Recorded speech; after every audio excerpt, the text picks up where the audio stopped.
Hi, my name is Mandy Green, and I'm the Horse Identifier at Indiana Grand.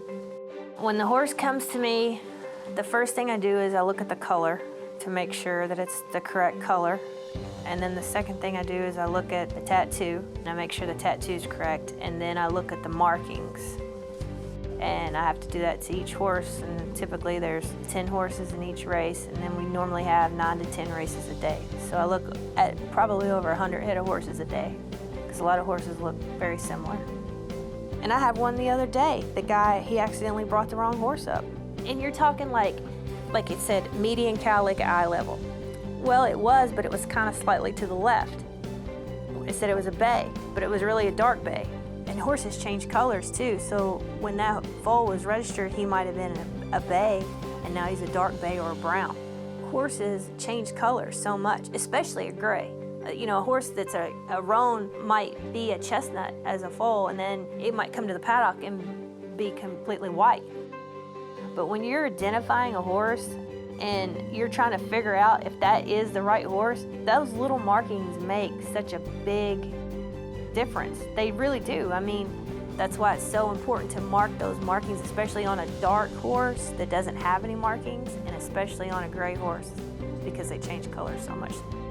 There could be an instance where a groom works for a trainer and the trainer has over 100 head of horses, and they might get a horse mixed up. You know, after it got cooled out, they might have accidentally put it in the wrong stall, and then they bring it over by accident, and you know, they're both chestnut fillies and they both have similar markings, so you get the wrong horse, and the wrong horse is running in the wrong race. And if I would have let that go, if I hadn't caught that, then that'd have been really, really bad. A tattoo is part of the identification of the horse. Sometimes when you're reading a tattoo on a horse, most of the horses are fairly nervous, and this is where horsemanship should come into play if you have any at all. If a horse is really fractious and nervous and you're trying to read its tattoo, sometimes it's better to just let it go and then check it in the stall, because it might be more content in the stall. And then some horses are better out of the stall. So you just have to know when to look and when to let them pass, and then you can look in a little bit, and it's better for everyone. It's better for the horse, it's better for me.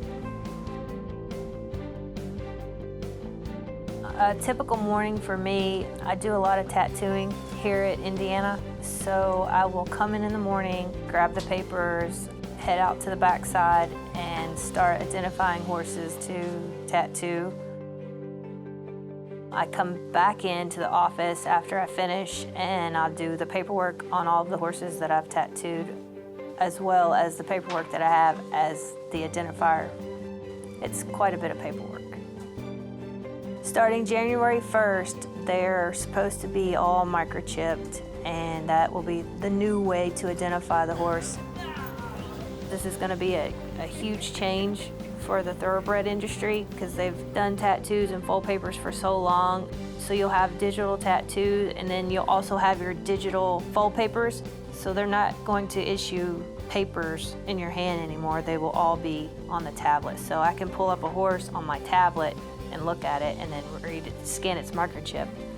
I have 2 microchip readers, and I do use those now, and it's great. It's just so easy to identify a horse. I mean, I think it's the greatest thing.